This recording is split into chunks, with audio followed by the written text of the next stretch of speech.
Paydirt TV. I'm Dominic Piper. Today I'm joined by Azure Minerals Managing Director, Tony Rivera. Tony, thanks for coming in. Thanks, Dom. It's a pleasure. Tony, the company's really changed in 2022. 2021, you were just a junior explorer with an idea of something on your Andover nickel project in the north of WA. But all of a sudden, this year, you've really changed. You've had a maiden resource out in March, and you're really on the road to development now. Absolutely. It's we're running a dual pathway strategy with the Andover project. We have exploration drilling and resource definition drilling that's ongoing on a continual basis, but we're also running the development studies program as well. And the first stage of that will be a scoping study, which we anticipate being ready for public release in the first quarter of 2023. So things are moving very quickly. So what's that study based on? Is it that initial resource? How big are you looking at a project there? Yeah, initially the scoping study's on the Andover deposit itself, but we've also just recently finished drilling out another deposit right next door, only a couple of hundred metres away, called Ridgeline. The resource for Ridgeline should be released before the end of this year, and then that will be included into the scoping study. And I assume with any new discovery like this, the first resource and the first study isn't the final destination. You've probably got more opportunities, have you, to develop? Absolutely, we do. We've identified numerous other targets. We're currently drilling on two of them at the moment, called Seaview and Skyline. And previously we've announced some very encouraging nickel and copper sulfide results from the drilling we did there earlier this year and late last year. But now we've got the rigs back on those two. Once again, they're actually quite close to each other, only a few hundred metres apart as well. And visually, things are looking very positive out at Seaview and Skyline. And we'd anticipate that additional drilling should bring them to the stage where we can do a resource calc for those as well, and then include them into further development studies next year. Andover is obviously a project that was sat there for a long time and never really developed. But then when I came and visited with you last year, and it seems like there's outcropping rocks all over the place. Have you really got onto an exploration strategy that you think you can deliver more tons up there? Yeah, it's quite remarkable that the Andover complex it's a mafic, ultramafic, intrusive complex.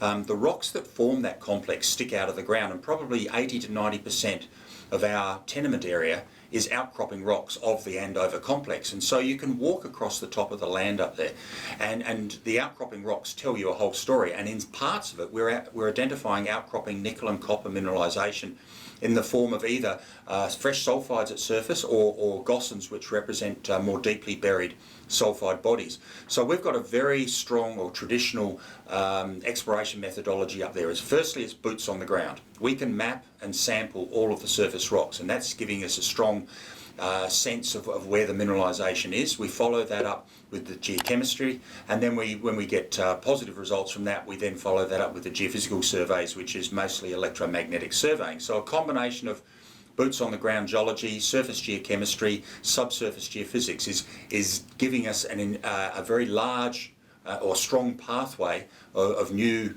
or pipeline, I should say, of new projects or new prospects that need drill testing. So we'll be drilling out on Andover for, I would think, for years to come.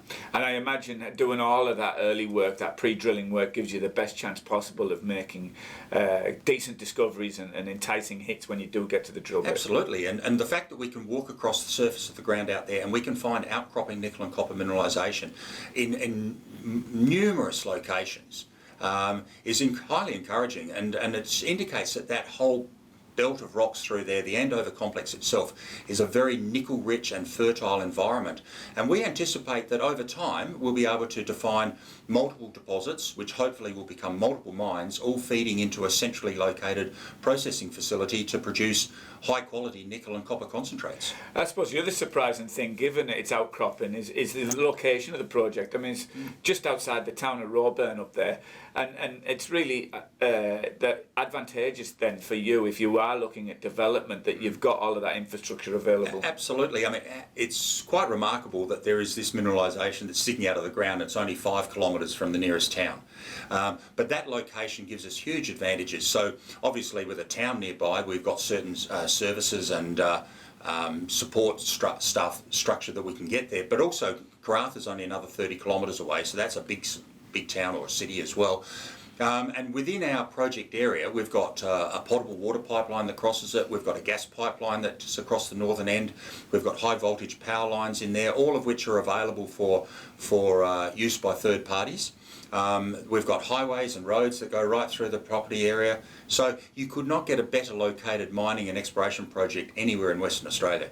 And there's certainly plenty of groups looking for well located and enticing early stage nickel projects at the moment. Have you been on the radar of some larger companies? Have you had discussions? Well, it's obvious that a lot of talk in the media and in the industry is the need to find more nickel and copper deposits, particularly in first world countries or safe jurisdictions or countries in which you can demonstrate that you can produce a high quality product in a ESG compatible way, a very highly sustainable way. And that's what we plan on doing, and that is starting to generate interest amongst some of the larger companies that are already in the nickel and copper space. So yes, we are talking to people, and we're happy to sit down around the table with them and have a chat and see what they have to say.